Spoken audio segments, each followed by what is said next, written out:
Buenas noches a nuestra audiencia de todos los viernes. Hoy eh, tenemos un tema eh, muy interesante que va a ser expuesto por nuestra compañera Kathleen. Esperamos que sea de su agrado y pues no se diga más. Adelante, compañera. Muchas gracias por la presentación. Vamos a comenzar entonces a ver un poco de la vida de León de Grey. Su nombre completo era León Joseph Marie Ignaz de Grey. Él nació en Bélgica el 15 de junio de 1906 y pues aquí podemos ver un mapa, ¿no? Es un pequeño país que está entre Francia y Alemania. Listo.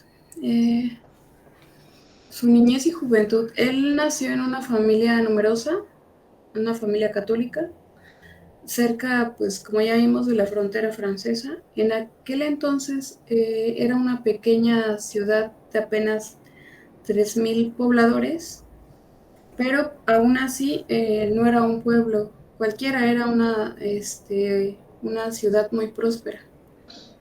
Mm, Las personas de ahí eran regularmente de clase media bien acomodada, sobre todo el padre de Degrelle era de origen francés y él había sido diputado de la región y de un partido católico. Entonces, desde la infancia de Degrelle, eh, pues en él fue heredando toda esta lucha por medio de la política en su constante educación de esta forma. Por parte de su madre, su abuelo, que había sido un destacado político y médico, también influyó en él porque aparte de que era político, también le gustaba estar metido en la literatura, en la cultura, y incluso había sido también miembro de un diario en el cual Degrelle publicará su primer aporte literario el 2 de noviembre de 1925, cuando tenía 18 años.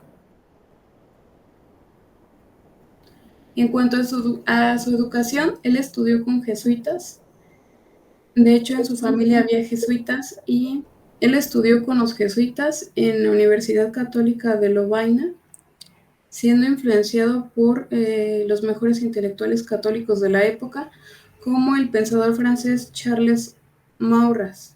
Él también tenía relación con el Monseñor Picard, el cual le encargó las Juventudes de Acción Católica, y Degrelle se comienza a hacer cargo de las sesiones católicas Rex, que en ese tiempo estaban sostenidas principalmente por subsidios de la iglesia, porque como nadie las leía, solas no se mantenían. Entonces, después de que Degrelle tiene a su cargo estas ediciones, comienzan a tener mayor prosperidad y pues ya empieza a sacar de 1,000 ejemplares, los cuales pues comienza cada vez a obtener a los más destacados intelectuales.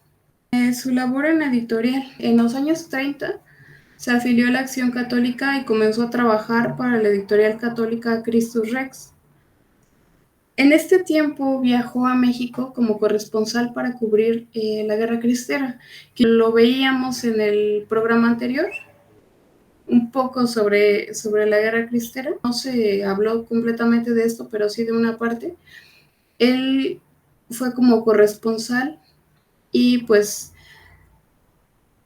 debido a todo esto que comenzó a suscitarse en México, que ya llegó al exterior, ¿no? Todas las matanzas por parte del gobierno que eran publicadas, y por eso es que él viene y comienza, ¿no? El grito de guerra de los cristeros de Viva Cristo Rey y Santa María de Guadalupe impresionó profundamente a Degrelle, y a su regreso en 1934 funda las ediciones de Rex y empezó a movilizarse en el Partido Católico belga para promover un curso de acción más militante. Entonces aquí se inspiró por los cristeros. De Grelle creyó que se podía reformar el Partido Católico desde dentro y dar a la juventud belga una referencia de este. En las elecciones de 1932, las ediciones Rex y de Grelle jugaron un importante papel en la propaganda del Partido Católico, el cual sí incrementó el resultado en los votantes. Alrededor de Grelle se agrupaban centenares de jóvenes estudiantes rexistas, y eran llamados así porque distribuían la prensa de Rex, que comenzaban a pedir reformar dentro de las juventudes del Partido Católico. De Grelle intenta reformar el Partido Católico en noviembre de 1935, pero no se le estaba permitiendo intervenir. Sin embargo, él, contra la voluntad de los dirigentes, toma la palabra, inflama a los jóvenes presentes, mientras lanza acusaciones contra la dirección del partido. En ese punto, pues comprende que era inútil tratar de hacer algún cambio en el partido.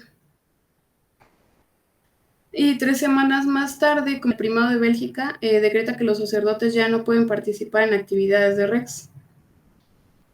Y pues también los superiores le enseñan a sus estudiantes que eviten cualquier tipo de agitación rexista. Posteriormente, de Grelle organiza a su gente y elaboran algunos programas y fundamentos doctrinales, y comienza toda la maquinaria para que se lancen en un nuevo partido político que van contracorriente, debido a que pues no se pudo hacer nada con el partido católico que ya existía. El 3 de septiembre de 1939, las potencias aliadas, bueno, esto ya es la Segunda Guerra Mundial.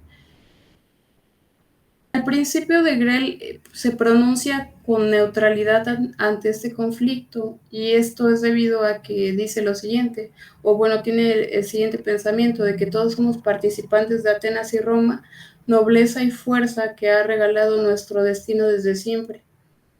Y continúa diciendo, sin duda, el Dios por el que Europa ha militado 2000 años aclara los malos tiempos y detendrá a tiempo este suicidio. Realmente él no quería que pasara este conflicto, que se derramara sangre, porque eran pueblos hermanos. Entonces, pero aún así, el 10 de mayo, presionado por las circunstancias estratégicas y las maniobras del gobierno belga, Alemania se ve obligada a ocupar Bélgica. En una de estas redadas es detenido de Grelle, sin que se le respete su inmunidad parlamentaria ni su deseo de incorporarse al ejército. Se le deporta a Francia en un acto de ilegalidad. Se le tortura y es a punto de ser ejecutado, pero sobrevive a la masacre, donde hay muchos detenidos, hay muchos indefensos, ancianos y mujeres, que son asesinados impunemente por los soldados franceses. En cuanto a su exilio, hubo un avión cedido por Joseph. Mientras su familia es detenida, e incluso su esposa se pasará muchos años encarcelada.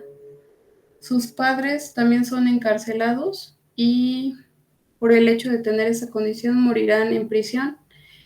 Él residirá en España 4 décadas, que España fue el país que lo recibió. El general Francisco Franco le prestó su apoyo incondicional en los años 60, y debido a que quería ser extraditado a Bélgica, él pues se vuelve ciudadano español y ya no procede. Y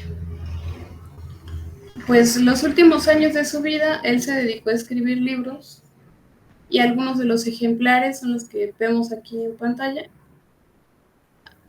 Almas ardiendo, mis andanzas en México, como lo marcó el hecho de venir a México y de ver toda la fe y morir por Cristo, sí lo marcó mucho, que hasta llegó a ser un libro, ¿no?, dedicado a todo lo que vivió en México. También hay otro libro que se llama Defender a España y Campaña de Rusia. También una de las cosas que son importantes es que cuando él se enteró que el Papa Juan Pablo II iba a visitar Auschwitz por el supuesto holocausto, él le escribió una carta, la cual vamos a adjuntar a este video, en la cual le expresa muchas cosas, ¿no? Sobre la verdad. Y una de todas las partes que vienen en esta carta la voy a leer, pero realmente es importante leerla toda porque él estuvo en ese lugar, él estuvo en ese tiempo y él sabe todo lo que pasó, ¿no? A él se le acusa de negar algo que sucedió, pero realmente él estuvo ahí. Y de hecho en la carta describe muchos hechos con números y todo, que es importante por eso leerla. Y bueno, dice en una parte lo siguiente. Ciertamente se sufrió en Auschwitz, en otras partes también. Todas las guerras son crueles. Los centenares de miles de mujeres y niños atrozmente carbonizados por orden directa de los jefes de Estado aliados en Dresden, Hamburgo, Hiroshima y Nagasaki, tuvieron unos padecimientos mucho más horribles que los sufridos por los deportados políticos o los resistentes. Entre ambos, el 25% de la población total de los campos, objetores de conciencia, anormales sexuales o criminales de derecho común, 75% de la población concentracionaria que padecía y a veces morían en los campos de concentración del Tercer Reich. Y bueno, eso es, como les digo, es una parte, pero en toda la carta explica muchas cosas y lo que dice aquí realmente pues sí, nadie ve el sufrimiento, realmente en la carta describe, les digo, igual estaría muy bien que la viera, porque ahí describe cómo es que pues muchos de los cuerpos que estaban, que supuestamente los toman, que son de los que se dice que se mataron, que realmente eran cuerpos de alemanes, cuerpos de todos los que estuvieron en la guerra, realmente todos sufrieron, mucha gente murió y él lo describe ahí. Bueno, él finalmente muere el 31 de marzo de 1994 en España y siempre pues dando la lucha, ¿no? Como les decía, los últimos años pues él, aparte de que también hizo algunas obras con Francisco Franco, pues también escribió y siempre estuvo en constante movimiento. Una de las frases de León Degrelle es que un día se repetirán con orgullo los nombres sagrados de nuestros muertos. Nuestro pueblo, al escuchar esa historia de gloria, sentirá hervir su sangre y reconocerá a sus hijos. Y listo. No sé si tengan algún comentario. A ver si estoy en lo correcto en este punto. Entonces, al parecer había como dos frentes que era, digamos, los católicos tibios y el grupo que le representaba a él, ¿no? Que bueno, que a final de cuentas, como ya estaba una iglesia católica pues instaurada, tenía que seguir los protocolos, ¿no? Para cualquier cosa pues que quisiera efectuar, como cuando pues le negaron lo que quería. Entonces, él fue como, digamos, un católico pues ferviente, que pues que pretendía más que la iglesia, ¿no? Y pues ahí tenemos pues como un conflicto de moral, porque se supone que pues el catolicismo es uno nada más, ¿no? O sea, no es que el catolicismo esté dividido expresamente en, en, pues ya digamos, en los activos o en los pasivos, ¿no? Se supone que debería de ser una unión total entre pues los que son más bien de seguir un protocolo a los que realmente intentaban cambiar, o mejor dicho, eh, tomar las reglas, digámoslo así, del catolicismo tal cual como él pretendía que se hiciera. No sé, compañeros, si estoy en lo correcto, rectifíquenme. Bueno, nada, más que estar dividido, obviamente hay quien pugna por ser combativo y quien mantener pues la tradición, más que una división interna, era eso. Incluso el cardenal que apoyaba en un principio a León de Grey, que era Juan Roy, pues les prohíbe a todos los clérigos que entren a la lucha, pues, a esa lucha no armada, era lucha pues de empuje, de reclamos, de disputas, posterior a su venida a México. Cuando forma el grupo que posteriormente se hizo un partido con tintes católicos, es donde de alguna manera le retiran ese apoyo.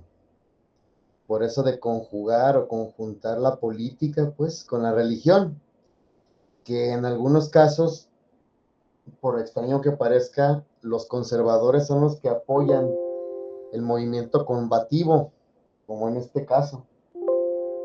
En un momento le retira el cardenal, pero posteriormente se une a él, porque veía que ya estaba pues encima la guerra. Recordemos que en 1919 el Tratado de Versalles pues estaba violando completamente todo y absolutamente todo en contra de nuestro personaje de León de Grey. Es por eso que su mismo país no lo reconoce. ¿Por qué? Porque los aliados, y ya sabemos quién los maneja, pues imputan culpas que no existen y niegan culpabilidades que ellos cometen. Basta con ver el mito de los 6 millones de Joaquín Bochaca, que recién falleció hace un par de años, año y medio más o menos, historiador español, con el que seguramente León de Grey tuvo más de alguna vez una entrevista, ya que, como bien apunta nuestra camarada, se exilió en España. Hay un libro que comentó la camarada, se llama Los Cristeros, y es vistos por el coronel León de Grey, que perteneció a las Fuerzas Especiales de Alemania, y los prólogos son de Giovanni Hoyos y de don Salvador Borrego. Ahí comenta en ese libro, aquí lo tengo a mi lado, pues cómo sufría desde estar en Bélgica, incluso habla de su madre, que si no era por ella no regresaba y estaba dispuesto a perder la vida aquí en México, de ver cómo la gente se unía, pasó, luego relata alguna Navidad, relata algunos sucesos, unas posadas, relata cómo la gente de campo se quitaba el pan de la boca, etcétera. Entonces todas esas ideas las lleva a Bélgica, que ahora el, la tercera parte de la población es católica en la actualidad.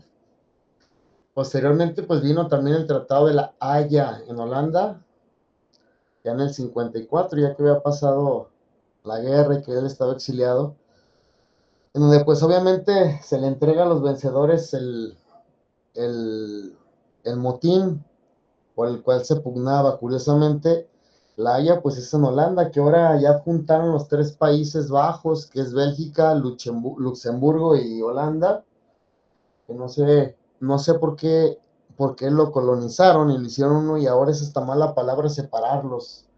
Él obviamente siendo de Bélgica, no me, no me cuadra una situación. Bélgica, representada por él, Alemania, Italia y Rumanía, pues no estaban de acuerdo con la guerra o con los que emitían la guerra. Entonces, si 4 naciones de una unión están en desacuerdo, hay algo que analizar, hay algo que chequear, ¿sí? Curiosamente, estas 4 entidades, estos 4 países eran católicos. Recordemos que gran parte de la culpabilidad de la Segunda Guerra Mundial era la infestación del comunismo, a lo cual nuestro personaje combatió, junto con otros personajes ya tocados acá, con Adolfo, Benito Mussolini, etcétera, de las otras naciones. Lo que se nos ha olvidado a los historiadores es que todo el tiempo el catolicismo ha tenido que incurrir en las guerras para poder soslayar lo que está ocurriendo en el mundo. Recordemos todo el tiempo del medioevo, que fueron 1000 años, fue por una situación de apologética o defensa de la fe, al igual que el imperio austrohúngaro, al igual que el imperio romano germánico. Entonces, ahora es una mala palabra decir que los católicos han defendido a su fe con base a las armas. Eso fue lo que le pasó más o menos a él, ¿no? En su propio país, que él, dicho sea de paso, y hay que comentarlo y enfatizarlo, él no quería, como bien apuntó nuestra camarada, no quería incurrir a las armas. Sin embargo, lo que ocurre cuando es secuestrado y llevado violando los nexos y los acuerdos de Versalles, tuvo que incurrir cuando es capturado en Francia y va a defender pues a Alemania, esa Alemania que ha sido eh, pues transgredida por la cantidad de personajes que abundan en el mundo, en los medios de comunicación. Incluso don Pedro Varela tuvo encuentros con León de Grey y León de Grey le dijo que la lucha que tenía don Pedro Varela, como nosotros, no es porque no sea muy inclusivo, pero es la realidad. Él decía de León de Grey que era más complicada la guerra de la actualidad que la que él estuvo en la Segunda Guerra Mundial, porque ahora hay que combatir contra muchos frentes, medios de comunicación, ideologías, etcétera, y en el tiempo de él era solamente un enemigo. Ya para concluir, pues, meritorio, condecorado con la Cruz de Hierro, el, el coronel para los mismos del nacionalsocialista era el mejor combatiente no alemán. Incluso el Führer dijo que si hubiera tenido un hijo, le hubiera gustado que fuera León de Grey. Pues a grosso modo esa es mi colaboración, camaradas. Gracias. No, igual agregando a lo que comentan, y pues realmente a él le inspiraban las cruzadas. Entonces, le inspiraba no tanto la violencia, sino eh, defendernos ante el mal, porque pues ya en ese tiempo, por eso se levantaron muchos dirigentes fascistas, porque ya veían el mal, ya veían quién era el principal ejército del mal, que hay un principal ejército del mal, hay muchos, pero hay uno que siempre ha estado encabezando todo y lo veían, en ese tiempo veían el comunismo, que era una de sus herramientas, y sobre todo iban, querían luchar contra esto, ¿no? Y no había a veces otra forma de hacerlo que ponerse pues al frente, ¿no? Combatirlo. ¿Por qué? Porque el comunismo era agresivo, así venía. Entonces, pues había que combatirlo de esta forma, por eso es que ellos se levantaban así y pues sí, sí veían que, por ejemplo, este partido que supuestamente era católico, como comenta la camarada, pues sí era pues era como más correcto, ¿no? Como más así de buenista, de no pasa nada, todo está bien, relájense. Y pues había cosas que dejaban pasar, ¿no? Como actualmente pasa, de que por quedar bien con el mundo, muchos sin, sin querer o no sé si lo hacen queriendo, pero ceden ante el mal Ay, y luego inventan palabras, hacen camarada. daño. Luego inventan palabras, ¿no? Como políticamente correcto. Y como usted bien apunta, creo que dio en el clavo. O sea, por quedar bien con las masas no combatimos. Y es que bueno que realza el punto, pues, de incurrir a las armas fue la última instancia, no, él no quería, usted misma lo relató al principio, y eso tiene que quedar bien enfatizado. Qué bueno que lo toca otra vez porque es muy correcto. Nunca se buscan las armas, y los revolucionarios sí, para ellos su lema es: la única forma de cambio es la revolución con armas. Nosotros tenemos que aguantar hasta la última instancia, fue lo que hizo nuestro personaje de hoy, tiene toda la razón. Sí, bueno, es que él admiraba mucho a los cruzados y principalmente lo que hacía era por eso, ¿no? Porque quería defender el bien, quería, porque sabía cómo venían los otros con toda la violencia, cómo ya estaban en Rusia, no, o sea, ya se daban cuenta todos de qué es lo que estaba pasando y que era necesario levantarse de esta forma. Y pues, no sé si, Jenny, no sé si quieres comentar algo más. Sí, pues solamente confirmar la opinión de ambos y, pues como siempre al final de cada programa, de cada tema, volvemos a los tiempos actuales, ¿no? Que a lo largo de los siglos pues se han dado las guerras desde que el mundo es mundo. Infortunadamente hemos visto que por la vía pacífica no se logra la libertad ni la justicia, porque bueno, si no hubiéramos visto nunca este derramamiento de sangre, ¿no? Llega un momento en el que me atrevo a decir que justo y necesario tomar las armas porque no hay otra vía. Y esta biografía de este personaje que muy atinadamente y muy acertadamente nos obsequiaste hoy, compañera, es una muestra de ello, ¿no? Infortunadamente, haciendo las cosas de esa manera, pues siempre se va a tener un grado de vulnerabilidad, ¿no? Porque sabemos perfectamente que pues cuando existe el poder del Estado, los gobiernos, es prácticamente imposible luchar contra esos intereses.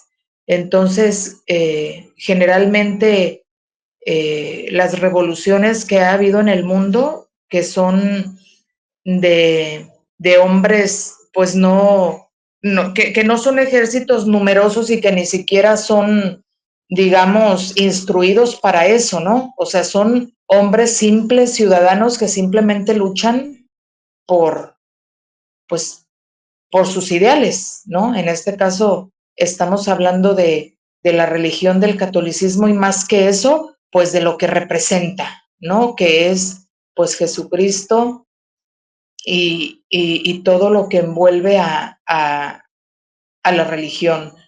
Y más hablando de ella, ¿no? Porque si estamos hablando de que el Estado y la Iglesia nunca han tenido ningún vínculo, que siempre han sido como el agua y el aceite, pues es peor aún. O sea, la lucha es más bravía y más pesada, porque sabemos que va a ser algo que a lo mejor no vamos a vivir para ver, ¿no? Porque mientras que la iglesia tiene interés espiritual de guiar al hombre por el camino de Dios, pues los gobiernos son totalmente mundanos, ¿no? Y nos quieren guiar pues por el camino totalmente adverso. Entonces, pues una vez más, tenemos ahí un ejemplo de que la lucha va a costar sangre, como lo has mencionado tú otras veces, compañera Kathleen, que es una misión hasta morir, definitivamente. Y bueno, aprovechando ya finalmente, agradecerte por tu exposición, muy, muy completa y muy explícita, compañera, como siempre. Muchas gracias. Gracias. Pues, sí, nada más agregando un poco a lo último que comentas de la revolución, sí, porque los revolucionarios, como comentaba el camarada, vienen, regularmente ellos lo que hacen es que hay un sistema, quieren destruir ese sistema y violentamente lo quieren destruir, ¿no? Pero ellos no tienen un plan para crear algo nuevo. ¿Por qué? Porque es fácil destruir algo que ya existe. Nada más van, destruyen y actualmente lo siguen haciendo, ¿no? Las feministas traen todo eso también. Entonces van y destruyen, porque es muy fácil hacer eso, pero ya después ya no hacen nada por construir algo. Lo que se hace de este lado es tratar de ganar para el bien, ¿no?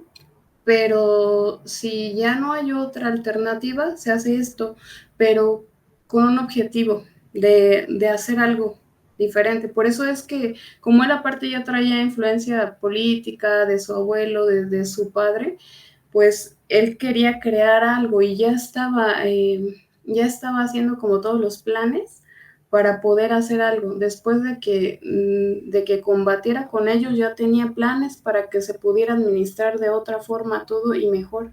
Entonces, esa es una también de las grandes diferencias, ¿no? De que no es nada más destruir el sistema por destruir, sino que hay cosas por las cuales se debe de luchar para el bien y aparte yo ya tengo planes para que esto mejore. Y pues ya, nada más quería agregar eso y ya, muchísimas gracias. No sé si quieran agregar algo más o ya cerramos el programa. Ya de última, nuestra lucha es por Cristo Rey, o sea, no es exponer personajes por combativos, sino porque son personajes que lucharon por la catolicidad. Es por eso que los mostramos, que lo sepan las personas que llega este mensaje, y agradecer pues a Dios que somos mexicanos, pues sentirnos parte de esa perla de la corona española, porque León de Grey dijo que llegó a México con las maletas vacías y se llevó 72 kilos de información sobre México, sobre la catolicidad, que lo hizo pues incurrir en esto, en una defensa, en una apologética, poner a Cristo siempre en el lugar que le corresponde, y a nuestra Santísima Virgen María en su advocación de Guadalupe. Es todo, y que viva Cristo Rey. Que viva Cristo Rey. Viva Cristo Rey. Cada fin de semana, y bueno, agradeciendo nuevamente el favor de su atención. Muchas gracias y muy buenas noches. Buenas noches, compañeros. Buenas noches. Buenas noches.